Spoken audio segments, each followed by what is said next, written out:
예, 그렇네요. 예, 그래서 이렇게 처음에 좀 버벅대더라도 그냥 그러려니 하고 이렇게 양해를 해주시고 봐주시기 바랍니다. 원래 이렇게 오늘 여기 이 강연의 주제로 이렇게 제가 들었던 것은 이제 예술과 정치라는 주제였습니다. 그래서 예술과 정치에 관해서 일반적인 얘기를 할까 싶기도 하다가 그냥 그런 것과 관련된 거여서 그냥 러시아 부축주의에 대해서 이렇게 제가 전에 준비해 놓은 게 있어가지고 그냥 이걸 했는데 이걸 그냥 그대로 따라가지는 않고 그 예술과 정치라는 주제를 가지고 얘기를 해볼까 생각합니다.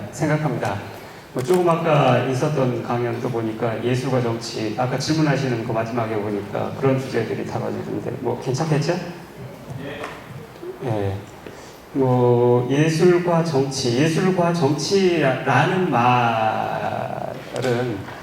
그 말 자체가 이렇게 어느 정도 이렇게 예술하고 정치의 관계를 이렇게 반쯤은 이렇게 함축하고 있는 이 제목인 것 같습니다. 예술과 정치라는. 근데 이제 아마도 이제 그런데 거기서 이제 과라는 말을 강조를 해서 예술과 정치, 병치됨을 이렇게 보려고 한다고 한다면은 예술의 정치 내지는 이제 정치의 예술 혹은 이제 정치적 예술이겠죠. 그러니까 예술과 정치가 이제 하나 된 어떤 것들과는 대비되는 의미에서 이제 그런 식으로 상정을 할 수도 있겠습니다. 예술과 정치인데 이건 사실은 조금 더 이렇게 냉정하게 밀고 나가면은 예술이냐 정치냐, 그러니까 오어로 바꿔서 예술 혹은 정치, 예술이냐 정치냐라고 하는 이런 주제로 이렇게 다시 바꿔서 이렇게 던져줄 수도 있는 것 같습니다. 일단 이제 중요한 것은 어느 경우든 간에 이제 예술하고 정치의 관계에 대해서 얘기를 하는 것일 겁니다. 이건 대단히 이렇게 중요한 주제, 특히 이제 20세기 예술에서는 대단히 이렇게 중요한 주제였던 것 같습니다.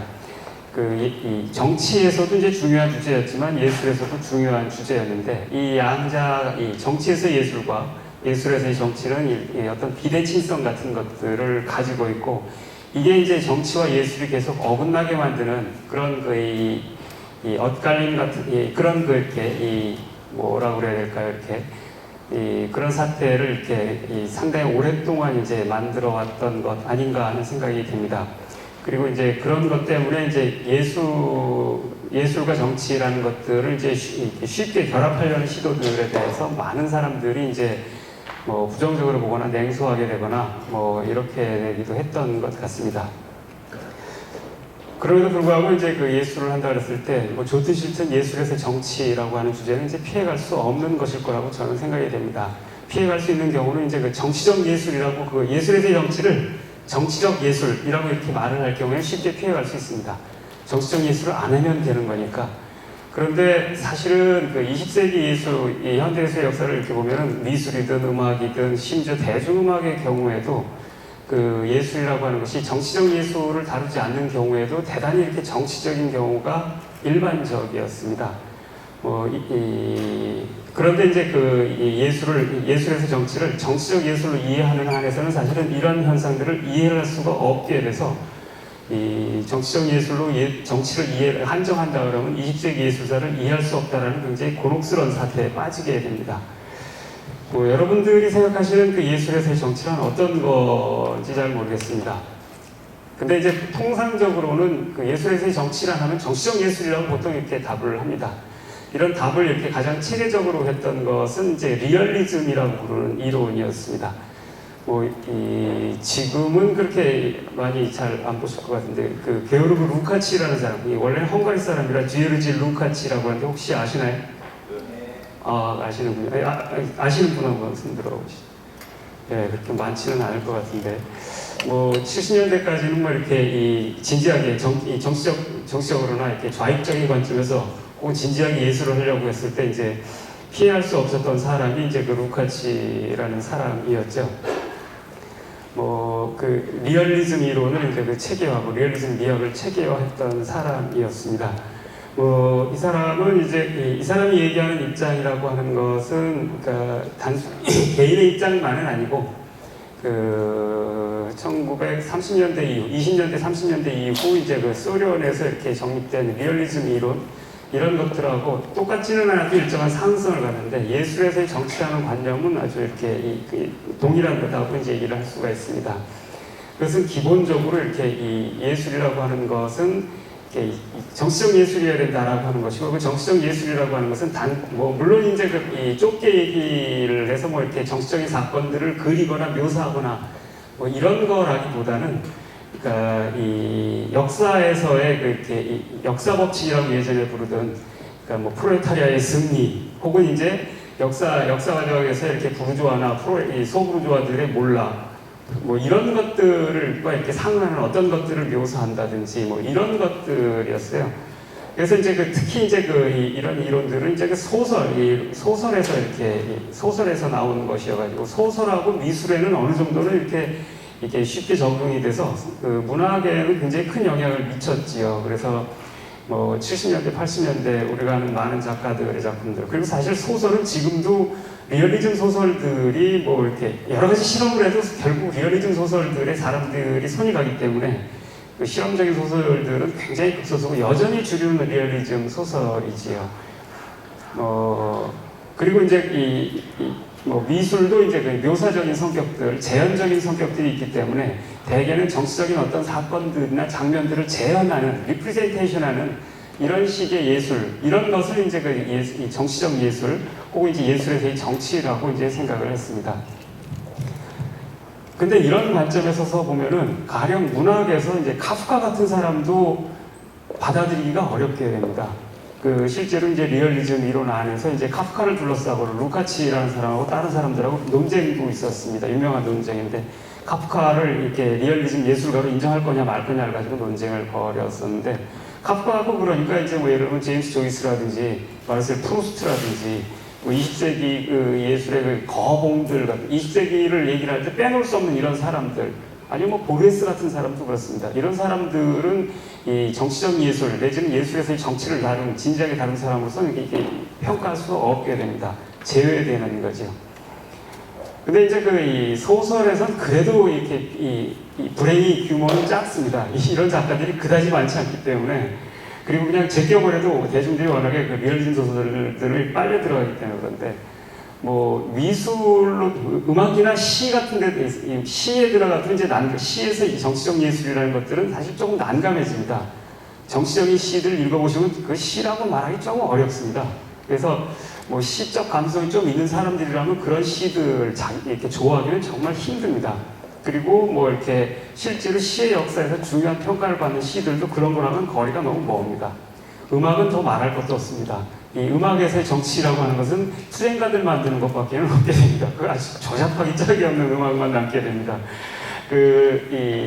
아니면 이제 클래식 음악 같은 경우, 베토벤, 역시 이제 베토벤의 이렇게 인간의 베토벤 교향곡 9번 같은 이런 거, 이제 이런 게 모델이 되게 되고, 현대 음악, 20세기 음악들은 전부 다 이 부르주아 데카당스, 퇴폐주의라고 이제 비난을 받게 됩니다. 그래서 이제 쇼스타코비치라는 소련의 가장 유명한 작곡가지요. 쇼스타코비치 같은 경우는 이제 이 12연기법이나 이런 걸 쓴 것도 아니었고, 그냥 이렇게 후기낭만지 말러라든지 뭐 이런 사람들 영향을 받아서 이제 무첸스크 맥베스 부인이라고 하는 오페라 작품 만들었다가 부르주아 데카당스로 졸라 욕을 먹고선, 그 다음에 이제 근데 이 사람이 상당히 또 이렇게 고지식한 사람이어가지고 그거에 대해서 나름대로 이제 소비에트 당 중앙의 비판에 대한 소비에트 예술가의 이렇게 응답이라는 방식으로 해서 이제 새로 교향곡을 하나 5번 교향곡을 만들었는데, 이제 뭐 나중에 일본 사람들이 교향곡에 부제를 이제 붙였습니다. 혁명이라고. 근데 굉장히 베토벤적인 그런 작품으로 되돌아가게 됩니다. 그러니까 19세기를 벗어날 수가 없게 됩니다. 리얼리즘 소설이라는 게 정확하게 19세기에 이렇게 확립되는 거거든요. 발자크라든지 뭐 이런 사람들, 이런 것이어가지고, 역시 이제 19세기적인 그런 감각들에 의해서 만들어지게 됩니다. 그런데 아시다시피 20세기 예술이라고 하는 것은 어느 영역에서나 19세기적인 이런 것들이 혁파되는 것에서 다 시작을 하지 않습니까? 마티스나 피카소나 이런 사람들이 했던 거라고 하는 것은 19세기까지 쭉 이어졌던 그 재현적인 예술, 이런 것들과 이제 절연을 하는 것으로 시작을 했던 거였죠. 그리고 음악도 그렇습니다. 이런 이렇게 아까 이런 19세기적인 음악이라는 건 이제 조성적인 형식에 이렇게 기초하고 있는데 그 조성적인 형식이 깨지는 거. 그래서 이제 원래 조성이라는 건 이제 1도에서 시작해서 C에서 시작했다가 이렇게 G로 갔다가 C로 끝나는 이런 형식이고 거기다가 이제 뭐 이렇게 이런 거였는데 이 C로 되돌아가지 않고 계속 다른 데로 이렇게 날아가 버리게 됩니다. 바그너에서부터 시작을 하는데 나중에 조성이 깨져서 무조음악이 만들어지게 되고, 그 다음에 이제 뭐 스트라빈스키 같은 사람은 이제 시간 구조도 깨버립니다. 봄의 제전에서 이제 이 박자 구조를 깨버리면서 이 음악에서의 시간성 같은 것들을 이렇게 근본적으로 혁신을 하게 되고, 이런 게 나중에 이제 뭐 이렇게 세리얼리즘, 음열주의도 이제 쇤베르크는 이제 음고만 갖고 있는데 나중에 가면 이제 박자, 리듬 가지고도 하고, 메시안 같은 사람은. 그리고 이제 더 뒤에 가면 이제 토탈 세리얼리즘이라고 그래가지고 뭐 이렇게 블레즈나 노노나 뭐 이런 사람들은 모든 요소들을 음고나 음가만이 아니고 이렇게 악센트라든지 볼륨이라든지 음색이나 이런 것들을 다 이제 음열화하려고 하게 되면서 뭐 듣기 힘든 음악이 이제 만들어지게 되지요. 뭐 그걸로 끝나지는 않습니다만 어쨌건 간에 뭐 이런 역사들을 이제 전혀 담을 수가 없게 됩니다. 미술은 더욱 그렇습니다. 미술에서는 뭐 이렇게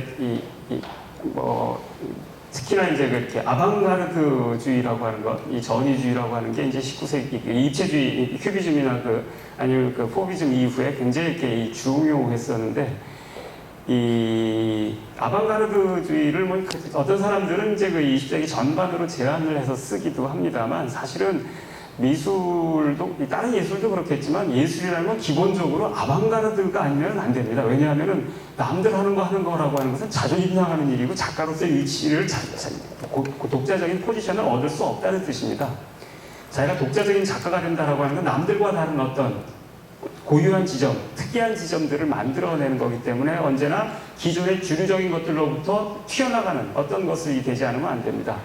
뭐 이런 걸 이제 들레즈란 철학자는 탈주선을 그린다라는 식으로 이제 표현을 하기도 하는데, 기존의 주류적인 것들로부터 탈주선을 그릴 때 이 사람들은 자기가 작가로서 설 수가 있게 되기 때문에, 그리고 이런 식으로 탈주선을 그리는 것들은 주류적인 것들로부터 치고 나가는 거기 때문에 아방갸르드, 앞서 나가는 거라는 의미에서 아방갸르드, 불가피하고 피할 수 없는 것이기도 합니다.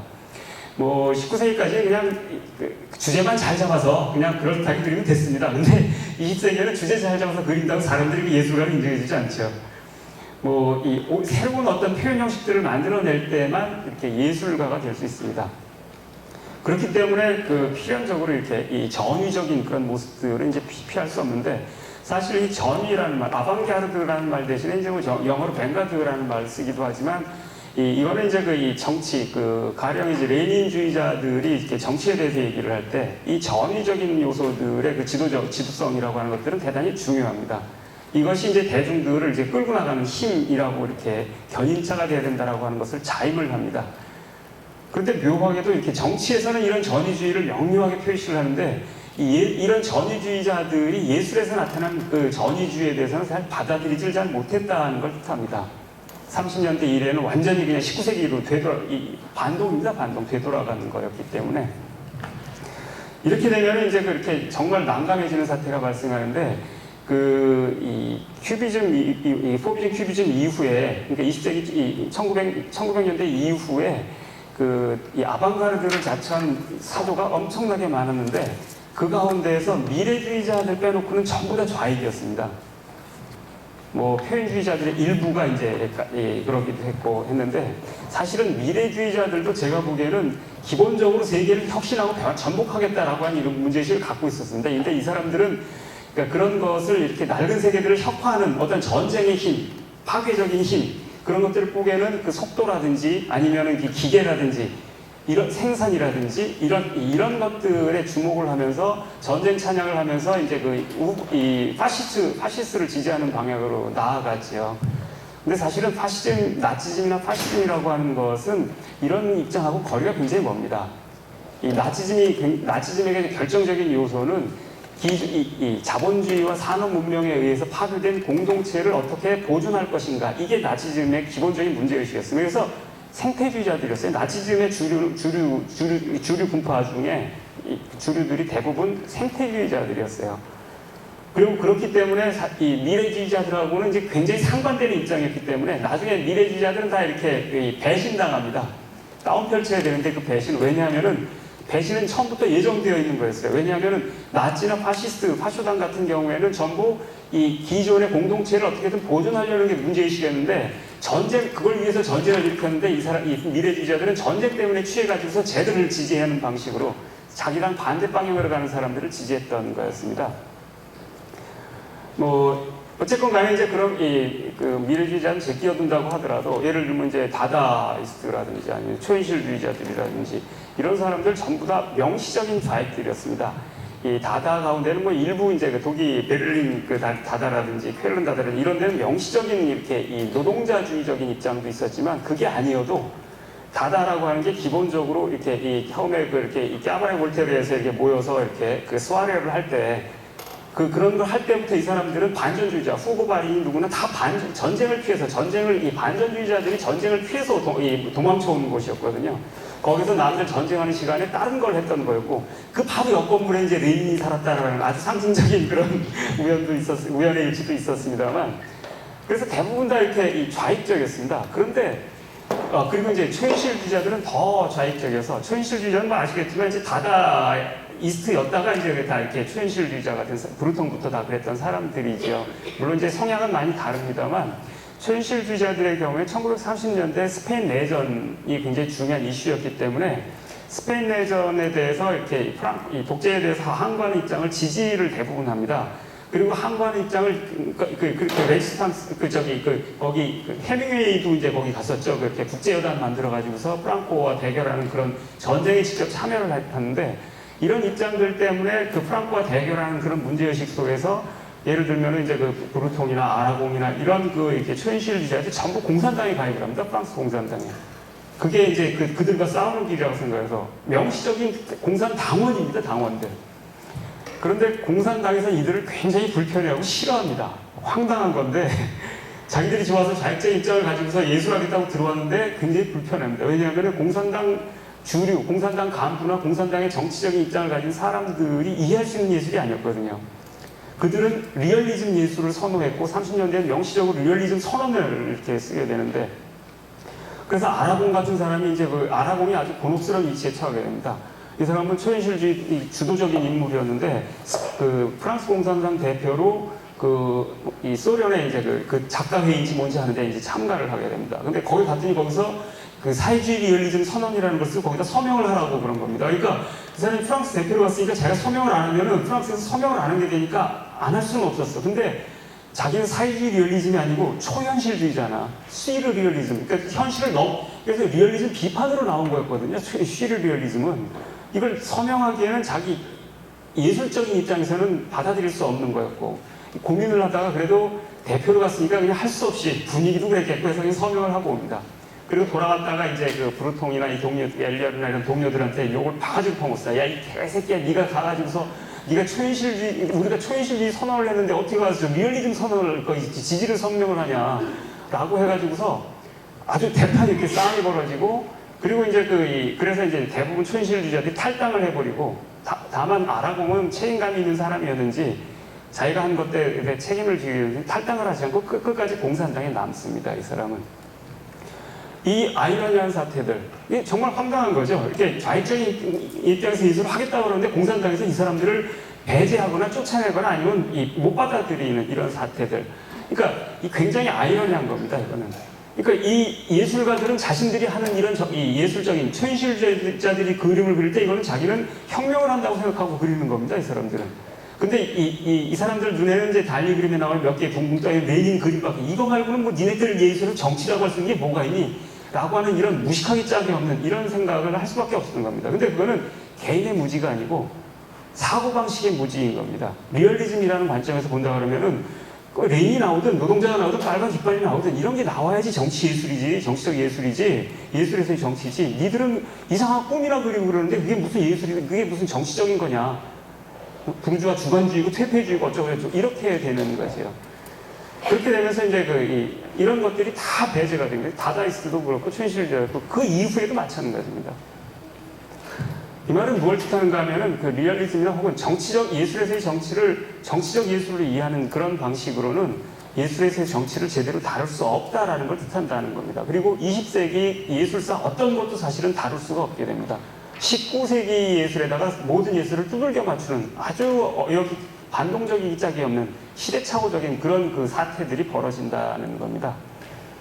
뭐 사실 지금은 이제 사회주의가 이렇게 90년에 이제 망한 뒤에는 이제 그 리얼리즘에 대해서 강박증을 갖는 사람들 별로 없습니다. 근데 저는 이제 80년대 대학을 다녔는데 그때 리얼리즘은 강박증이었어요. 그래서 민중예술 한다고 다 리얼리즘해야 된다고 생각을 했다고. 뭐 이런 거였는데 이제 지금 많이 자유로워졌기 때문에 별로 그렇지는 않습니다만 이제 그런데 그렇게 됐을 때 예술에서의 정치라는 걸 대체 어떤 것으로 이해를 해야 되는가 다시 제기되는 질문이라고 얘기를 할 수 있겠습니다. 근데 이제 근데 이제 조금 아까 이제 말씀드렸던 정치적 예술은 예술에서 묘사되는 내용들에서의 정치성을 가지고 그게 정치적일 때 예술에서 정치다라고 말을 하는 건데 사실 예술가들은 내용 이전에 자신이 새로운 표현 형식을 만드는 게 훨씬 더 주된 관심사죠. 어떻게 다르게 그릴까? 어떻게 다른 스타일로 쓸까? 어떻게 다른 스타일로 그 곡을 만들까? 어떻게 다른 사운드를 가지고 이렇게 음악을 만들까? 이런 게 중요한 문제의식입니다. 그리고 이제 물론 이제 둘 다 이제 정치와 관련되어 있는 거지만 내용에서 이 정치가 이제 특권화되어 있었다라고 하는 거고 이것이 이제 오히려 예술에서의 주된 혁명이라는 건 표현 형식에서 일어난 거였는데 이런 것들을 담을 수 없게 되어버리는 사태는 아마 이것 때문이었다고 이제 저는 생각을 합니다. 근데 그 표현 형식에서의 표현에서의 정치란 대체 어떤 것으로 이해를 할 수 있을까? 이제 뭐 가령 이제 그런 걸 이제 요새 이제 활동하고 있는 그 철학자인 랑시에르라는 사람이 이제 이해할 수 있는 아주 좋은 이렇게 이 정의를 제공을 합니다.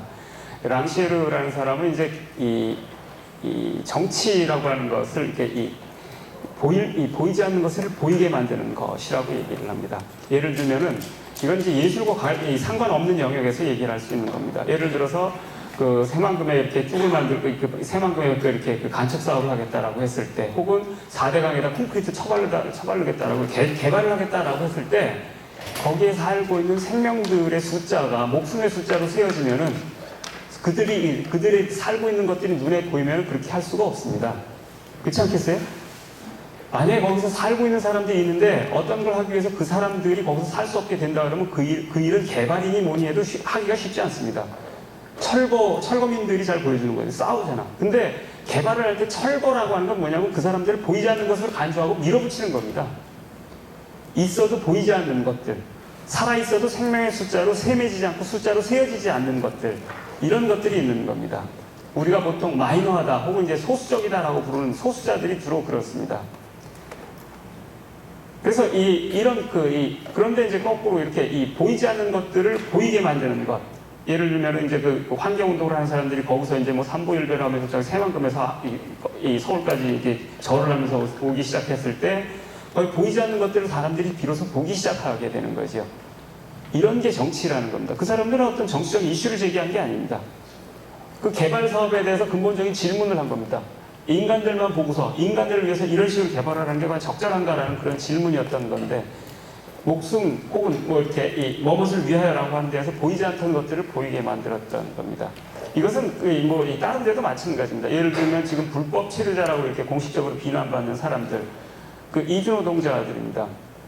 동남아에서 와서 이렇게 여기서 일을 하는 사람들인데, 이 불법 체류자가 돼버리는, 한국에서 이 이주노동자들이 불법 체류자가 되는 것은 아주 쉬운 일인데요.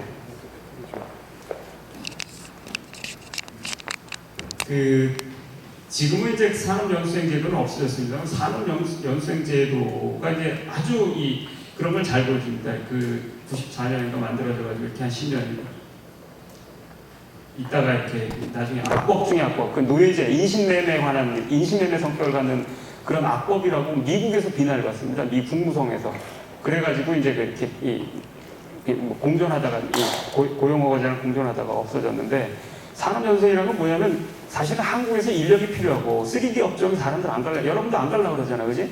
그럼 안 갈라 그러고 일할 사람도 없고, 그 다음 임금 비싸고 하니까 동남아에서 사람들 수입을 한 겁니다. 이 수입을 한 이유는 일 시키려고 한 거예요. 그런데 이러면 당연히 노동자로 수입을 해야 되잖아. 근데 노동자로 수입을 하지 않고 산업 연수생, 학생으로 수입을 한 거. 근데 연수생은 학생이잖아. 인턴 사원이라고. 인턴 사원 왜 이렇게 수입하니까? 인턴 사원 월급 제대로 안 주잖아. 싹. 그냥 후려쳐서 줄 수 있고. 그 다음에 뭐 이렇게 보험인 이런 거 안 해도 되고, 뭐 아무것도 안 해줘도 됩니다. 그러니까 학생으로 수입하는 거야. 니네가 우리 일을 시킬 거면서 사실은 우리가 니네한테 기술 가르쳐 주려고 니네 불러들이는 거야. 라고 하는 이따오 이렇게 거짓말, 이런 것들을 하고 있는 겁니다. 그리고 그렇게 온 사람들에 대해서 임금도 제대로 안 줬어요. 임금 체불률이 80% 이상입니다. 80%. 100명 데려다가 80명은 임금을 안 줬어요. 적금 들어줄게 해놓고 적금 들어 통장 지가 갖고 있습니다. 여권 뺐고. 그래서 사학년생 시절에는 이 불법 체류자 비율이 80몇 프로쯤 됩니다. 온 사람들이 다 불법 체류자가 돼요. 또 하나는 직장도 못 옮깁니다. 동남아에서 온 사람들, 사학년생 제도에서는 직장을 임금을 안 주면 딴 데로 옮기면 되잖아. 옮기면 불법 체류자가 됩니다. 학생들이 지 맘대로 대학 바꾸는 거 봤어? 니들은 그냥 여기까지 다니는 거야. 이겁니다.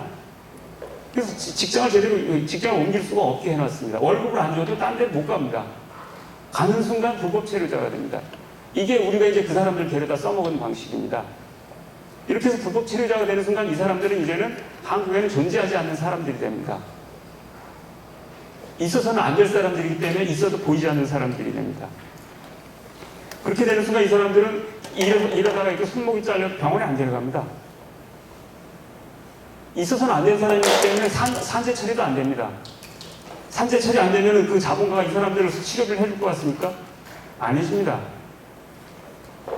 동료들한테 두들겨 맞아 죽고, 프레스에 손 잘려 죽고, 다 엄청나게 많은 사람들이 이렇게 죽어가도 목숨의 숫자로 세워지지 않았습니다. 이게 우리가 이 영광스러운 이 경제 발전의 그 밑에 이 사람들의 시체들이 이렇게 손목들이 묻혀 있는 겁니다. 이게 세워지지 않고 있어도 보이지 않는다는 게 이런 겁니다.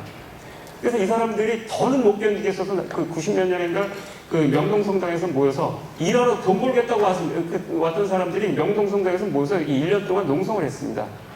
농성을 하면서 그때야 비로소 사람들이 눈에 보이기 시작했습니다. 이 사람들이 있구나. 우리도 몰랐어요.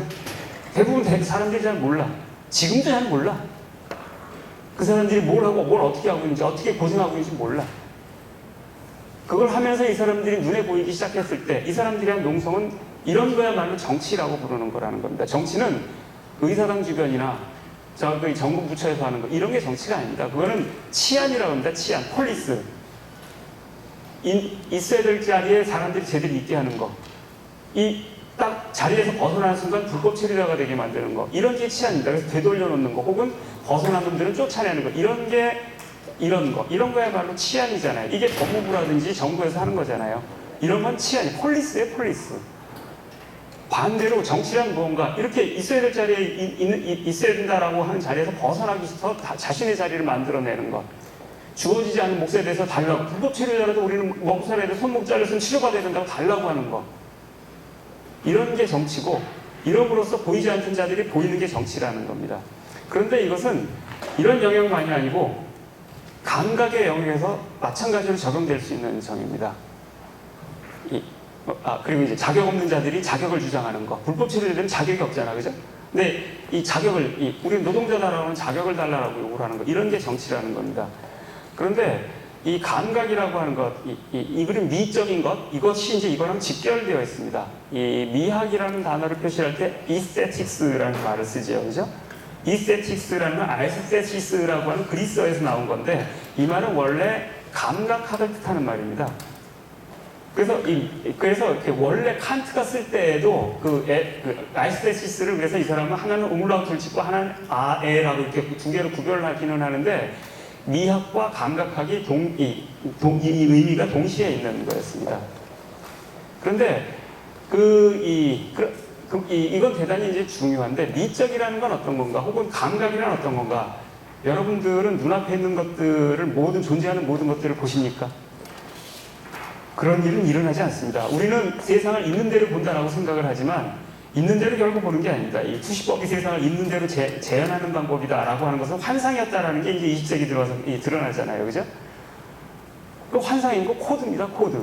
그 투시법에 따르면은 그 미켈란젤로가 그 저기 그 카피톨리온 언덕에 만들어 놓은 그 이렇게 이 직사각형 이 사다리꼴로 놓은 그 멋진 건물들 그 팔라쪼들이 이 직각으로 딱 펴집니다. 각 나오게 투시도 안에다 두들겨 맞춰야 되기 때문에 코드입니다. 여러분들이 이렇게 이 지각 이렇게 이 액자 같은 거 이렇게 비스듬히 놓여 있으면 삐뚤어졌냐 하고 이렇게 똑바로 놓는 거. 비스듬히 놓인 게 어째서 삐뚤어진 건가? 잘못됐다라는 뜻이잖아, 그죠? 이 컷할 때 이렇게 옆으로 치는 거, 이 삐뚤어진 겁니다, 그죠? 이렇게 일하는 사람 지금 무식한 사람이죠, 그죠? 요새는 옷들도 다 이렇게 비스듬하게 친 것들도 있잖아. 이게 왜 삐뚤어진 거고 왜 잘못된 거고 왜 이걸 평행하게 수평으로 잡아야 돼? 그 감각, 그게 투시법에서 나오는 감각이에요. 그게 감각이에요. 그래서 감각은 단순히 있는 것들을 받아들이는 게 아니고 그 있는 것들을 받아들이면서 이 재단을 하는 겁니다.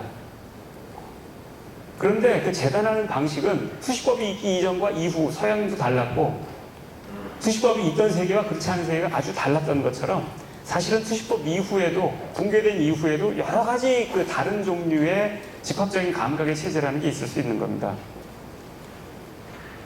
그 말은 뭘 뜻하냐면은 우리들은 사물을 있는 그대로 감지하고 감각하는 게 아니라는 겁니다. 볼 수 있는 것과 보일 수 없는 것, 혹은 보이는 것과 보이지 않는 것들을 분할하는 이런 것들이 있다라는 겁니다. 예를 들면 여기에 이렇게 여러분들 눈에는 이렇게 안 보여서 없는 듯이 행동을 하지만 이 속에는 수많은 원자들이 붕붕붕붕 날아다니고 있고 빛의 속도로 날아다니고 있습니다. 혹은 바이러스라든지 아니면 미생물들이 자주 날아다니고 있죠. 안 보이기 때문에 사실은 있다고 생각을 잘 하지 않습니다. 예전에는 그래서 이런 것들이 있다는 생각을 안 했는데 반대로 이제 그 파스텔이라든지 이런 사람들 파스텔이나 코크 때문에 이제 그 미생물들이 있다라는 것들을 알게 되고서 이 파스텔은 남하고 악수도 안 합니다. 미생물 그 병균 옮을까 봐 미생물을 병균이라고만 생각을 했거든. 이 사람은 병균을 찾으려는 과정에서 미생물을 봤기 때문에 이 강박증 환자가 되어버립니다. 악수를 못 합니다. 보이는 겁니다. 이게 제 손에는 저 엄청난 미생물이 있을 텐데 여러분들 그래서 지금 화장실 갔다 나오면 항상 손 잘 씻잖아요. 손 씻는 거 이거 손이 아니고 서양 사람들은 13세기 이후 19세기 중반까지 목욕을 하지 않았어요. 30년 동안 세수도 한 번 안 하나 그 할머니들이 나와요. 왜냐하면 이 중세 이 서양 중세는 목욕한다라고 하는 것은 그 성병이라든지 이런 거랑 그게 매춘하고 결부가 돼 있었기 때문에 목욕하는 것은 죽음과 결부되어 있다고 생각해서 목욕을 안 했어요. 안 씻었어요, 몸을. 그게 그 향수가 발달된 이유입니다. 몸을 안 씻으니까 냄새가 나잖아. 근데 프랑스처럼 이렇게 이 난하게 연애하는 그런 곳에서는 그 냄새를 그냥 감당하기는 좀 그렇잖아. 아무리 좋아도 누구 10cm 노래 나오나요? 누구랑 나오나요? 무슨 냄새가 나도 좋아, 나는 좋아라고 하는데 그거 쉽지 않습니다. 그거. 그러니까 그 지우기 위해서 향수가 발달한 거죠. 그런데 그게 19세기 넘어가면은 화장실만 바뀌는 소변만 보고 나서 손을 씻는 이런 것으로 바뀌게 됩니다. 이 감각이 달라졌다는 겁니다. 보이는 것, 그 냄새라든지 아니면은 그 다음에 실제로 보이는 것, 보이지 않는 것에 대한 감각도 달라지는 겁니다. 감각은 그렇게 달라져 가는 거라는 겁니다. 그런데 그렇게 다른 감각들을 어떻게 만들어내는가, 혹은 이제 그런 관점에서 본다 그러면은, 그러니까 아까 이제 그 람셰르가 했던 그 얘기, 보이지 않는 것을 보이게 만들고, 들리지 않는 것을 들리게 만드는 거, 이런 것이 예술이다라고 한다 그러면은, 이런 것이 정치다라고 한다 그러면 여기에도 정확하게 적용될 수가 있습니다. 지금 여러분들 감각이 포착할 수 없는 것을 포착하게 만드는 거, 이런 게 정치고, 그래서 예술이라는 자격을 부여받지 못하던 것들에 예술의 자격을 부여하는 거, 이런 게 정치라는 겁니다. 예를 들면 그 미래주의자 가운데 루이지 루솔로라고 있지요. 이 사람도 이렇게 이 자동차의 역동성, 이렇게 이 역동적인 것, 시간적인 것들을 그리려고 했던 사람인데, 이 사람은 그거보다 더 유명한 거는 이제 음악사에서 이제 소음을 음악 안으로 끌어들이는 사람입니다. 미래주의자들은 이제 이 도시와 기계 이런 것들을 좋아했기 때문에 루솔로는 이제 그렇게 이 새소리니 이런 것보다는 이 도시 하수구에 물 흘러가는 소리, 요새 같은 화장실 물 내리면 그런 소리, 아니면 이렇게 이 자동차 소리, 무슨 소리, 이런 소리들이 더 아름답다고 생각을 했습니다. 생각하려고 했던 것 같아. 했다기보다는.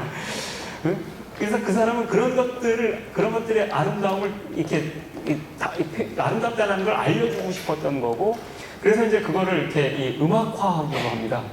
그래서 이제 소음을 이제 들려주는 그런 연주를 하고 다닙니다. 지금은 소음을 이렇게 사람들한테 들려주는 게 쉽습니다. 녹음 기술도 있고 변조 기술이 워낙 이 변조하고 뭐 이렇게 하는 게 발달돼 있어가지고서 그 약간만 섞으면은 그냥 그 여러분 목소리도 약간만 이렇게 주파수 변조만 하면은 소음이 되죠. 지금은 이제 이 대중음악에서도 그런 소음 이렇게 변조 기술을 많이 쓰는데 소음 만들기 쉬운데 그 당시에는 이 테이프 레코더도 없었던 시절입니다. 녹음 기술이 아예 없었던 시절입니다. 그러니까 이걸 들려주려고 하니까 이상한 소리 나는 기계들을 만들어가지고 그거를 이 무대 가득 이렇게 채우고서 그걸로 들려주고 합니다. 그리고 이제 근데 이제 이것이 뜻하는 게 무언가, 그러니까 소음이라고 하는, 그러니까 이전의 음악이라는 예술의 영역 안에서는 음악적 소리와 비음악적 소리가 분할되어 있었던 겁니다. 그런데 음악적 소리라고는 전혀 생각하지 못했던 이 소음이라는 것을 음악 안으로 끌어들인 겁니다. 그래서 그래서 이제 그것이 음악적인 소리를 들릴 수 있게 된다 그러면 이제 그렇게 이 음악의 영역이 확장된 거고 우리의 감각이 달라지게 된 거죠. 물론 거기서 솔로는 별로 성공하지 못했습니다. 왜냐하면 그렇게 들려줘도 신기하긴 했지만 소음은 소음이었을 뿐이기 때문에 그래서 이제 근본적인 혁신을 하지는 못했습니다. 근데 오히려 이 비음악적 소리를 음악적 소리로 이렇게 들리게 만들었던 데 중요했던 사람들은 이제 예를 들면 이제 쇤베르크 같은 사람이 이제 12음 기법을 창안을 했을 때 12음 기법은 일부러 화음을 쓰지 않습니다. 12개의 음으로 음료를 만들 때 화성적인 소리를 다 일부러 배제를 합니다. 그렇게 함으로써 음악적인 소리라고, 이 화성적인 소리가 음악적인 소리잖아, 그죠? 전통적인 19세기까지 음악에서는 그 1도, 3도, 5도, 도미, 도솔, 도도 이런 게 이제 그 화성적인 소리고 이걸 어떻게 배열하는가. 그리고 불협화음조차도 이런 것들하고 관계에서만 기능하게 쓰거든요. 근데 그게 아니고 이런 거랑 상관없이 불협화음 그 자체로 음악에 쓰기 시작을 했을 때 이전에는 음악적 소리라고 간주되지 않던 것들이 음악적 소리가 되게 된 겁니다. 그리고 이제 이런 걸 써서 이제 이렇게 이 베르크라든지 쇤베르크 제자 중에 이제 베르크라는 사람인데 이런 사람들이 이제 오페라 만들고 막 이럽니다. 이렇게 됐을 때 이런 이렇게 불협화 내지는 이제 아예 이 비화성적인 소리 이런 것들이 음악이 되게 만들었는데 훨씬 더 이 근본적인 혁신을 했던 사람은 이제 에드가 바레즈라는 사람이었습니다. 이 에드가 바레즈라는 사람은 이제 이 이오니제이션이라는 이오니자스용이라고 하는 그 곡이 있습니다. 이온화라고 하는 제목을 가지고 있는데 이 소리의 입자를 이온화시키겠다라는 문제의식을 갖고 있는 건데 그 음악은 이제 예를 들면 이제 사이렌 소리라든지 슬랩스틱 소리라든지 망치로 무릎 두드리는 소리라든지 이런 것들을 이 타악기라든지 이게 전통적인 오케스트라 안에다 집어넣습니다. 근데 놀라운 것은 시작하자마자 몇 초 안에 지나지 않아서 사이렌을 쓰거든요. 근데 사이렌 소리가 제가 이런 얘기를 하지 않은 상태에서 그 음악을 들었으면 안 들립니다. 그러니까 엥 하는 걸 그냥 때리는 게 아니고 조심스럽게 아주 조심스럽게 쓰기 때문에 엥 이렇게 하면서 다른 현악기 소리라든지 타악기 소리랑 섞어 쓰기 때문에 이 사이렌 소리도 안 들립니다. 사이렌 소리가 아니고 다른 악기 소리처럼 들리게 만드는 겁니다. 이렇게 하면 조심스럽게 쓰면서 이게 음악적인 소리의 일부분이 되게 되고 그리고 이렇게 되면서 어떤 일이 벌어지냐면은 이 서양 음악이라는 건 12개의 소리를 이렇게 분절된 소리인데 사이렌 소리는 어떤 엥 하면서 모든 그 사이에 있는 걸 다 통과하는 소리가 되잖아요. 모든 주파수의 소리가 이 음악적으로 사용될 수 있다라고 하는 것을 보여준 이런 사례가 되게 됩니다. 그래서 이게 나중에 굉장히 이렇게 중요한 영향을 미치게 되는데 이제 나중에 이제 변조 기술 발전되면서 이제 이 프랑스 방송 기술자였던 그 셰페르라는 사람은 이제 이 첼로 연습곡 내지는 프랑스어로 에튜드라는 말은 음악에서는 연습곡이라는 뜻인데 그게 스타디라는 말이거든요. 연구란 뜻도 됩니다. 그래서 그 에튜드와 슈맹트 페르 그러면 첼로 연구란 뜻도 되고 첼로 연습곡이란 뜻도 됩니다. 회전문 연습 내지는 회전문 연구, 회전문 연습곡, 첼로 연습곡, 냄비 연습곡 이런 소리들을 녹여서 변조시켜서 그런 걸 쓰기 시작합니다. 그래서 음악적이지 않은 소리들이 음악 안으로 들어오게 된 겁니다. 이런 것들이 이제 조금 아까 얘기했던 들리지 않던 것들을 들리게, 음악으로 안 들리던 것들을 음악으로 들리게 만드는 거죠. 이런 게 예술에서의 정치라는 겁니다. 미술도 마찬가지일 겁니다. 피카소는 이제 오랫동안 이렇게, 물론 이제 이렇게 당대 누구보다도 돈을 잘 벌었고 누구보다도 성공한 사람이긴 했지만 한동안은 그래도 저 새끼 진짜 대생도 못하는 거 아니야? 라고 하는 이런 비난을 받았고 이 소련 외상을 굉장히 오래 했던 이 그로미코라는 사람이 있습니다. 나중에 이제 국가 수반까지도 했던 사람인데, 이 사람이 이제 이 회고록을 예전에 읽어본 적이 있는데, 거기에 보면 이 사람이 프랑스 대사를 한동안 꽤 오래 했었는데, 프랑스 대사를 할 때 피카소도 이 공산당원이었거든요. 스페인 사람이니까 스페인 내전 때 게르니카 만들고 그리고 뭐 이랬었지만, 그 전에도 공산당이었어요. 좌파였다고, 빨갱이였다고. 그러니까 이제 이 소련 대사니까 당연히 이 당대 최고 잘 나가던 예술가니까 만날 일이 있지 않았겠어? 그러니까 피카소가 이제 자기가 이제 갖고 있는 애정을 표현하기 위해서 뭐 스탈린 초상화도 그려보내고, 물론 이제 스탈린이 아주 벌컥 화를 내는 그런 초상화였지만, 그 다음에 이제 자기가 그린 그림을 그로미카한테 선물을 했는데, 그로미카가 왜 자기가 유명한 화가고 비싼 그림에서 받긴 했는데 끝까지 좋아할 수 없었다고 그래요. 이 사람 감각에는 이게 미술로서 안 들어왔던 겁니다. 쳐낸 겁니다, 계속. 리얼리즘 그런 점에서 감각의 체제예요. 특정한 감각의 체제. 잘 나가던 피카소 그림도 예술로서 받아들일 수 없게 만드는 그런 거였다는 겁니다. 그러니까 뭐 그 뒤에 한 작업들 같은 거, 이런 것들은 뭐 이렇게 피카소 말고 이제 이 다다이스트들 한 거 보면 그게 무슨 예술이야, 이렇게 되는 거죠. 쓰레기들 모아가지고서 뭐 이렇게 슈피터스인가 쓰레기들 모아가지고 막 뭐 만들고 돼. 뭐 이렇게 쓰레기 같은 자식들, 이렇게 욕을 하게 됩니다. 좌파들이라는 사람들이.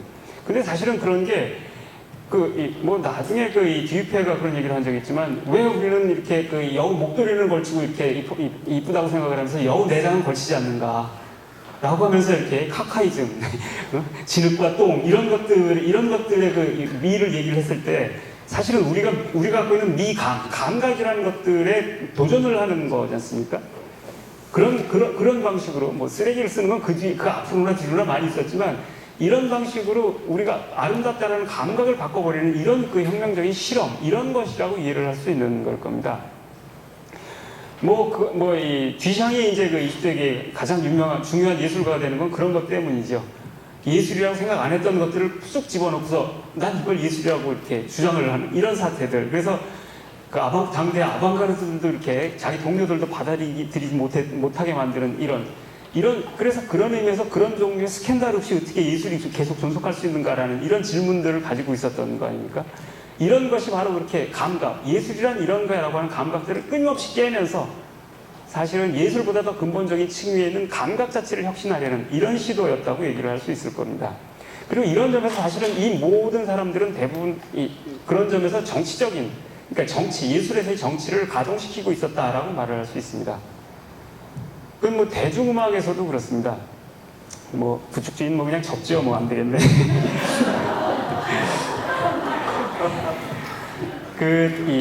펑크, 섹스 피스톨스라는 그룹 혹시 아시나요? 이 펑크 혁명을 일으킨 그룹입니다. 영국의 76년인가 이렇게. 음반은 이 앨범은 단 한 장 냈고 싱글 몇 개인데, 그냥 그 이후에는 이 펑크를 고려하지 않은 대중예술은 락 음악은 이렇게 진지하다는 얘기를 못 들을 정도로 아주 근본적인 혁신을 일으킨 그룹입니다. 이 사람들이 중요했던 이유는, 물론 이제 이 펑크의 프로토 펑크라고 부르는 이 원조 펑크는 그 앞에부터 원래 있었는데요. 1970년대에 들어가면서 이제 비틀즈 이후에 이제 이렇게 락 음악에도 이제 굉장히 화려한 화성들이 사용이 됩니다. 비틀즈의 화성은 대단히 화려합니다. 굉장히 그렇게 잘 만들어진 세련된 감각을 가지고 굉장히 다양한 소리들을 가지고 그게 이제 사람들을 매료시켰었는데, 그거의 또 다른 한편에서는 이제 이렇게 탁월한 기타리스트나 드러머들 이런 사람들이 이제 여러 가지 기법들 이런 것들을 세련해가고, 그러면서 이제 거기서 여러 가지 이제 장르들이 분화되기 시작하면서 이제 72, 3년쯤 되면은 이제 이렇게 굉장히 세련된 락 음악이 세련된 음악으로 자리 잡게 되고, 이게 이제 엄청난 판매고를 올리게 됩니다. 그래서 레드 제플린 음반 같은 건 1000만 장 단위로 이제 넘어가기 시작합니다. 이렇게 되니까 이제 돈이 엄청나게 되니까 일단 이 스튜디오를 빵빵하게 짓고, 그 다음에 녹음 장비도 이제 세련되니까 중요해진 겁니다. 그래서 24채널 뭐 이런 거 아주 최신 장비들 갖다 쓰고, 그렇게 되니까 녹음 비용이 많이 드니까 아무나 녹음을 할 수가 없는 겁니다. 이거 하나 만들었다가 제작 비용이 많이 드니까 하나 만들었다가 실패하면 아작나니까 아무나 할 수가 없게 되고, 그렇게 되니까 당연히 제작자라든지 자본가들의 입김이 세지게 되고, 거기에 취향에 맞고 대중적으로 성공할 가능성이 있는 사람들만 녹음을 할 수 있게 됩니다. 뭐 이렇게 그리고 이제 여기에 맞춰서 이제 이 기타리스트들은 이제 손가락도를 메탈 기타리스트들이 손가락도라는 인생을 걸거든요. 이거 이 속주에다 인생 이 손가락에서 이 서양은 이 비르투오소 전통이 강해가지고 이 서커스하고 예술을 구별을 잘 못하는 경향이 좀 있습니다. 거의 이제 서커스가 돼가기 시작합니다. 음악이. 근데 이제 그때 이제 이 맥클라렌이라는 이렇게 이 음악을 좋아하는 사람 하나가 영국 사람인데 뉴욕에 이제 이렇게 한 클럽에 가가지고 CBGB인가 하는 그 클럽에 가가지고서 거기에 이제 뭐 이렇게 이 패티 스미스라든지 뭐 이렇게 뉴욕 돌스라든지 이런 그룹들이 계속 나와서 하는데 거기가 이 굉장히 독특한 음악을 하는 데였습니다. 이 패티 스미스라는 사람이 이제 이렇게 이 펑크의 여왕으로 아주 이렇게 잘 알려졌는데 이 사람은 시인이야, 시인. 그래서 유튜브 한번 이렇게 두드려 보시면 보일 텐데 글로리아 같은 거 이렇게 처음 나오는데 처음에 무대에 나와가지고 시를 읊습니다. 시를 읊다가 시라는 게 근데 시를 읊는다는 건 이 음조를 넣어서 어조를 넣고 리듬을 넣어서 읽는 거잖아요. 그렇게 원래 그래서 음악은 시에서 나온 거예요. 이렇게 서양 음악도 그런데 그레고리안 성가가 기원인데 그것은 이렇게 성경이나 이런 문구들을 리듬에 맞춰서 읽던 것들이 그 리듬이 쭉 이렇게 독립이 되면서 음악이 된 거거든요. 근데 이 사람은 그런 것들을 염두에 둔 건 아닐 텐데 시를 읽다가 여기다 리듬을 넣은 것들을 이제 막 에너제틱하게 막 뿔 풀리고 과장을 하면서 이렇게 가면서 그게 음악이 노래가 되는 걸 보여줍니다. 그래서 이게 이 음악이 이런 거였구나라는 걸 거꾸로 보여주는데 근데 그러면서 하다 보니까 이 노래를 아름다운 노래를 전혀 부르지 않고 뭐 멋있는 노래를 부르는 게 아닙니다. 아주 기괴한 방식으로 부릅니다. 그 다음에 여기에 또 원조가 됐던 건 이제 루리드라는 이렇게 벨벳 언더그라운드의 이 보컬하던 사람인데 이 사람은 피치가 안 맞습니다. 그러니까 이 사람도 시인이야. 그래서 시를 읊조리듯이 노래를 하다 보니까 음정이 정확하지가 않아. 무슨 가수가 음정도 정확하지가 않아.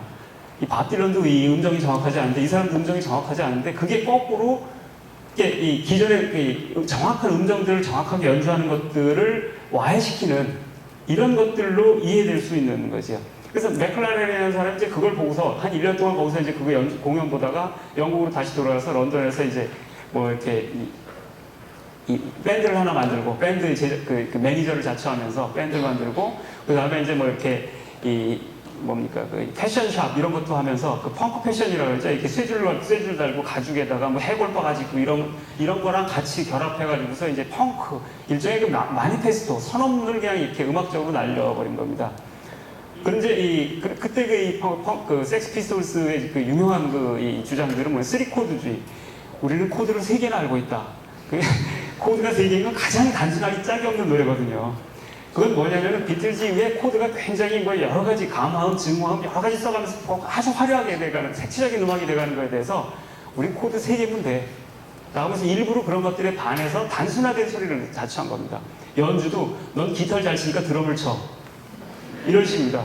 왜냐하면 세련된 연주 이런 것들에 대해서 엿먹을 하고 이렇게 손을 들고서는 그냥 이 락은 스피릿이야 뭐 이런 거죠. 그래가지고서 이제 그렇게 연주를 하기 시작을 하고 그 다음에 이제 목소리도 이제 당연히 거기다가 세련된 목소리가 들어가면 웃겨지죠. 그러니까 목소리도 하면서 개기는 소리 혹은 질러대는 소리가 나오고 그 다음에 이제 이렇게 이 노래 그러다 그리고 이제 그런 방식으로 녹음도 그렇습니다. 26채널 족가고 있네. 우린 내 채널 4개면 돼. 스튜디오가 필요 없어. 우리 지하실에서 해. 지하실에서 채널 4개 가지고서 아주 정확한 소리가 나는 음악을 만드는 겁니다. 그러면서 일부러 보라는 듯이 와 이런 게 락이야 라면서 뻥 쳐버리는 겁니다. 쳐버린 겁니다.